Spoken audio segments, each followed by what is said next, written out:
안녕하세요, 이용수입니다.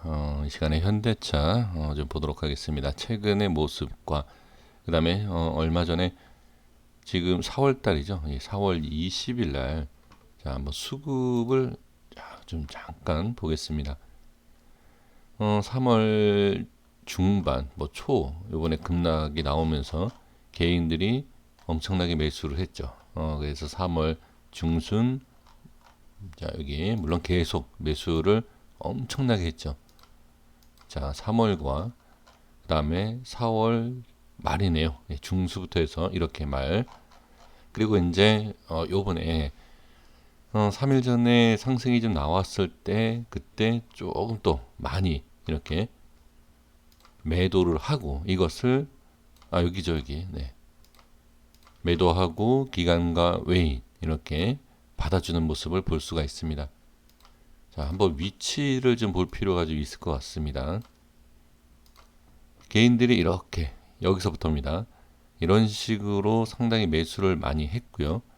그 다음에 여기에서 매수를 한 부분이 있습니다. 제가 이것을 글쎄요, 현대차에 대한 우리 개인 투자자분들이 어떤 내용을 가지고서는 매수를 하셨는지는 모르겠습니다만 제가 이 현재의 이 위치와 그리고 3일 전이죠, 매도 많이 한 부분, 그리고 이전에 매수를 많이 했었던 이 위치를 보면 우리 개인 투자자분들 그리고 우리 시청해 주신 선생님들께서는 어떻게 보시는지는 모르겠습니다만 이 개인 투자자분들의 개인 수급, 이 수급으로 보면 여기에서 지금 계속 빠졌을 때에 이거는 물타기 한 게 맞죠. 이거는 어떠한 내용보다도 좀 과대납폭을 한 부분에 있어서 물타기 계속 매수를 한 거죠. 그러한 물량으로 볼 수가 있습니다. 그리고 여기에 있어서는 어느 정도의 안정성 그리고 본전 물타기 한 부분에 있어서 수익 구간도 있지만 제가 봤을 때는 자, 본전이라든지 어느 정도의 약수익으로 매도 익절하고 나서 그 다음에 여기 자, 이거는 누구나 볼 수 있는 그 기술적인 부분을 말씀드리는 겁니다. 대형주 같은 경우 자, 코스피에 대한 종목뿐만이 아니라 코스닥 소형주도 마찬가지입니다. 이 21선에 대한 부분이 상당히 이제 의미가 있다. 우리가 잘 알고 있지 않습니까? 그 부분에 있어서 여기에서 개인의 물량이 상당히 많이 들어온 것을 볼 수 있죠. 그래서 여기에서 21선 터치 이후에 끌어올리는 이런 모습이고요. 그러니까 아주 기본적인 매매를 한 거죠. 그리고 나서 21선 밑으로 빠지고 5일선 밑으로 빠지고 그 다음에 돌파가 나오는 모습 속에서 어떻게 다시 밀리죠. 그럼 여기에서 우리가 흔하게 생각할 수 있는 게 뭐냐면 시장의 분위기, 그러니까 코스피 지수는 상당히 잘 가는데 이 현대차에 대한 부분, 그리고 지금 뭐 코로나에 대한 악재, 그다음에 뭐 실적에 대한 부분, 뭐 실적은 이번에는 어느 정도 나왔지만 이게 다음 분기에 어떠한 결과가 나올지는 아직은 잘 모르지 않습니까? 그리고 이제 뭐 생산 중단 여러 가지 뭐 문제 이런 것들이 다음에 어떤 안 좋은, 그러니까 그러한 악재로 본다라고 하면 지금 여기 자 지수에 대한 그다음에 가격에 대한 기술적인 부분, 그리고 이제 현대차에 대한 뭐 여러 가지 실제 여러 가지를 봤을 때 여기에서도 좀 불안한 모양이 나오고 그 다음에 여기서 또 돌파가 나오면서 지금 익절, 자 익절 또는 본전, 그쵸? 여기에 대한 부분에서 여기고 여기에 대한 부분에서 여기고 이렇게 지금 개인 투자자분들이 매매를 하고 있는 부분이죠. 그리고 다시 소액이지만 많은 물량은 아니지만 다시 개인이 이렇게 들어오는 것을 볼 수가 있는데 제가 이것을 말씀을 드리는 이유가 뭐냐면 지금 이 수급에 대해서 자 현대차에 대한 수급을 어느 정도 우리가 분석을 해 볼 필요가 있습니다. 이전에도 말씀을 드렸지만 개인에 대한 물량이 많은 것 우리가 잘 알고 있지 않습니까? 그래서 이 무거운 현대차에 대한 부분보다도 좀 가벼운 뭐 자동차 쪽에 대한 부분으로 매매를 하시는 것도 괜찮다라고 말씀드린 부분이 바로 이러한 부분인데 여기에서는 개인의 수급, 그러니까 기관과 외인이 들어오는 제한적인 그 수급에 대한 부분 들어오면 당연히 상승이 나올 수 있겠죠. 나올 수 있지만 개인들에 대한 지금 저는 뭐 기관과 외인에 대한 상대로 제가 이 영상을 만드는 것이 아니지 않습니까? 그래서 개인에 대한 부분으로 본다라고 하면 개인이 매수할 때는 큰 힘이 그러니까 큰 상승이 나오지 않았는데 기관과 개인 외인이 조금 들어오니까 상승이 나오더라. 그냥 이것을 좀 볼 필요가 있다는 얘기죠. 개인들하고 꼭 반대로 할 필요는 없지만 그래도 이러한 수급으로 보고 그냥 단순히 이 이평선에 대한 부분만 보고 매매할 것이 아니고 그 다음에 또 흔하게 우리가 가대 납북했다 많이 빠졌다 고점에서 많이 빠졌다 그러니까 이러한 아주 기본적인 내용만 갖고서는 매매할 때는 항상 위험이 좀 있습니다. 그래서 그렇다고 해서 아주 뭐 대단한 뭐 기술이 필요하다 이제 그러한 것보다도 이러한 방법이 있는데 거기에서 좀 벗어났을 때 다른 대응에 대한 부분이 분명히 필요하다라는 거죠. 그러니까 지금 여기에서 실적 아까 좀 전에도 말씀을 드렸지만 뭐 실적이라든지 현대차에 대한 재료라든지 그러한 부분 기본적으로 알고 있지만 우리가 실제적으로 매수와 매도를 클릭할 때는 이 기술적인 부분으로 접근을 할 수밖에 없다라고 저는 보여집니다. 지금 제가 이걸 말씀드리는 이유가 기술적으로 보면 정확하게 저항이 생긴 거는 맞습니다만 지금 어떻게 보면 지금 자리가 가장 이 양봉이 매수하기에 가장 좋은 자리.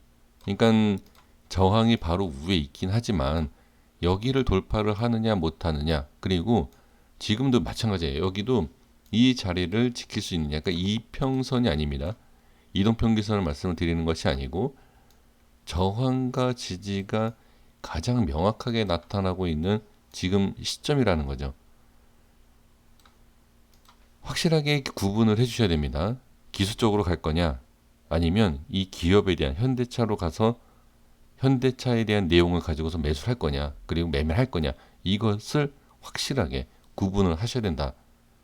지금 제가 봤을 때는 개인들 수급으로 보면 그런 게 아니라 싸니까 많이 급락을 했다. 저렴한 가격이 있으니까 샀다.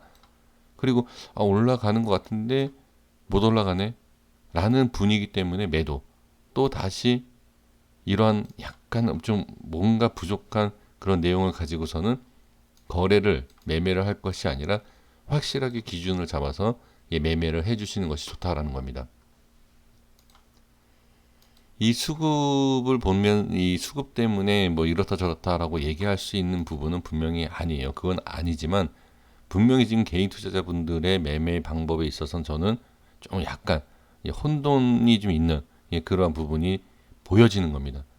물론 많은 사람들이 그런 거는 아니겠지만 그런데 제가 이 수급 우리 선생님들도 같이 지금 이 개인 투자자분들의 이 수급을 같이 보시면 이 수급과 위치를 보면 제가 말씀드리는 부분에 있어서 어느 정도는 그래도 이해를 해주시지 않을까 그렇게 생각이 들고요. 그리고 이제 바로 이제 정리를 해보면 자 저는 이제 기술적인 부분 현대차에 대한 어떤 내용보다도 그냥 기술적으로 본다라고 하면 지금 위치는 일봉상에서 말씀드린 것처럼 나쁘지는 않습니다. 나쁘지 않지만 저는 이평선을 보지 않고 이제 캔들에 대한 부분으로 이제 보면서 말씀을 드리고 분석을 하는데 지금 시장에서는 음봉이라는 캔들을 상당히 중요시 봐야 됩니다. 지금 이 음봉 캔들과 이 5일선에 대한 터치해본 부분이 있죠. 네, 여기 그리고 이 갭이 생겼던 부분 여기거든요. 이게 지금 저항이 생길 수 있는 지금 여기가 지금 밀린 상태이죠. 이런 모습이 나와서 말씀드리는 게 아니라 나중에 보시면 됩니다. 뭐 며칠 본다든지 뭐 다음 주 한 주의 모습만 보시면 제가 이 여기 라인을 설정한 것을 이해가 되실 거고요. 그 다음에 지금 이 밑에서 보면 제가 이제 음봉과 5일선을 말씀드렸죠. 그 다음에 음봉과 21선에 대한 부분을 언급을 좀 하겠습니다. 지금 21선과 그 다음에 이 음봉을 마주쳤던 이 라인대와 똑같은 분석이고 똑같은 내용입니다. 그리고 여기에 대한 음봉 밑에 글씨가 잘 안 보이시나요? 이 자리입니다. 아주 짧게 대응을 하겠다라고 하면 이 자리가 지금 매우 중요합니다. 이 자리가 지금은 자 여기는 지지가 되어 있고 여기는 저항이 받고 있는 위치이지 않습니까? 그래서 딱 중간에 있는데 지금 현재 부분에 있어서 아마 뭐 매수와 매도에 대한 부분을 생각하고 계신다라고 하면 주가라는 게 뭐 제가 뭐 말씀드리는 대로 가진 않겠지만 가장 좋은 자리는 여기에요. 일단 저는 그렇게 보여집니다. 그래서 이 라인대 기준으로 한번 확인을 해보시는 게 어떨까. 그리고 물론 빠지고 나서 올라가면 좋지만 여기에서 내려왔다가 더 빠질 수 있고요. 그리고 내려오지 않고 바로 올라갈 수 있지 않겠습니까? 그래서 기준을 잡아주는 것이 저는 여기다, 이렇게 좀 말씀을 그냥 드려보도록 하겠습니다. 이거는 이 시장에 따라서 캔들을 보는 방법이 있기 때문에 제가 뭐라고 따로 이렇게 여기는 왜 이렇게 주저리 제가 이렇게 설명을 드리면 1시간이 걸릴 것 같아요. 그래서 일단 이렇게만 말씀을 드려보고, 그 다음에 큰 그림으로 봤을 때 지금 기준이 될 수 있는, 제 음봉을 좀 보셔야 된다라고 말씀드리지 않습니까? 기준이 될 수 있는 캔들이 이거예요. 이게 없다라고 하더라도 이제 제가 설정을 해볼게요. 이거 없어도 이 음봉에 대한 중간, 이거는 제가 평상시에 분석하는 내용이기 때문에 이거 전혀 상관없는 겁니다. 음봉 밑에와 여기 꼬리입니다. 밑단 꼬리요. 이 세 개 라인을 잘 보셔야 돼요. 여기에 대한 부분이 돌파가 나오면서 밀렸다 하지만 안착 이후에 여기, 그리고 밀리지만 다시 돌파가 나온, 꼬리가 생겼지만 꼬리가 안 생기고 상승하게 쭉 올리죠. 올리면서 여기 양봉, 장대 양봉으로 여기 안착하죠. 밀리죠. 밀리면 여기에 대해서 여기가 밀리는지 봐야 되는데 어떻게? 지금 밀리지 않고 있다라는 거죠. 그러면 주봉상에서 지금 돌파가 나와야 된다. 그러면 어떤 거죠? 이러한 양봉이 나와야 된다. 지금 이게 97,600원입니다. 뭐 자세한 건 아니에요. 그냥 캔들을 잘랐기 때문에. 97,600원인데 네, 여기 보시면 제 일봉상에서 97,600원. 제가 지금 뭐 정확하게 이렇게 뭐 설정한 게 아니지 않습니까? 그러니까 그 캔들에 대한 부분, 주봉과 일봉에 대한 이 안에도 양봉이 있을 수도 있지 않습니까? 그러니까 여기에 꼭 음봉이라 그래서 이 안에 이게 다 음봉이 아니지 않습니까? 그러니까 여기 뭐 일봉상에서 양봉도 있을 수도 있고 음봉도 있을 수 있고 그렇지 않습니까? 그런데 그냥 지금 시장 자체가 음봉의 기준으로 잡아야 되기 때문에 이 부분에 있어서 저는 돌파, 이 저항이 생기는 구간은 주봉과 일봉상에서 이 위치가 저는 맞다라고 좀 보여집니다. 그래서 매매 방식은 여러 가지가 있죠. 돌파를 할 거냐, 아니면 지지에 대한 부분으로 매매를 할 거냐. 이걸 기준으로 잡으셔야 되고, 그 다음에 지금 이 개인들의 수급을 봤을 때 제가 어느 정도인지 기술적인 부분이 있지만 아주 기본적인 기술적인 부분일 수 있고요.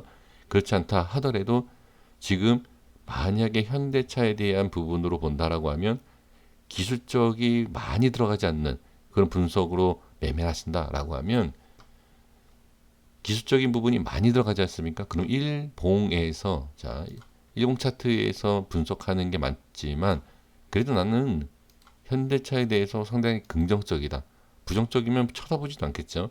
부정적이면 긍정적이기 때문에 나는 이걸 매매하고 싶다. 그러면 큰 그림으로 봐야 됩니다. 그래서 지금 확실하게 재료로 볼 거냐, 그러니까 기업으로 볼 거냐, 기술적으로 볼 거냐, 이거에 따라서 대응과 그 다음에 이익 또는 손실에 대한 부분이 확연히 차이가 날 거다라는 거죠. 월봉상에서 본다라고 하면 크게 문제가 되진 않지만 아무리 재료를 보고 기업을 보고 한다라고 해도 이 우리 개인 투자자분들, 저도 마찬가지예요. 저는 더 급한데 빨리 움직이는 것, 그러니까 빨리 상승이 나던 빨리 하락을 해서 차라리 손절을 치던, 이게 개인 투자자분들의 거의 심리거든요. 아무리 중장기를 본다라고 하더라도. 그래서 이 주봉상에 제가 말씀드린 이 내용, 이것만이라도 딱 기준을 잡아서 좀 매매를 해보시면 어떨까? 예, 그래서 제가 이 시간에는 이 부분을 좀 말씀을 좀 드리고 싶었습니다. 네, 여기까지 하겠습니다. 또 서론에서 좀 얘기가 좀 길었는데 기술적인 부분에 있어서 좀 큰 그림으로 조금 큰 그림을 본다라고 하면 자 100%는 아니어도 20%에 대한 정도만 제 의견을 좀 참고해 주셨으면 해서 이렇게 좀 말씀을 드려봤습니다. 고생하셨습니다. 감사합니다.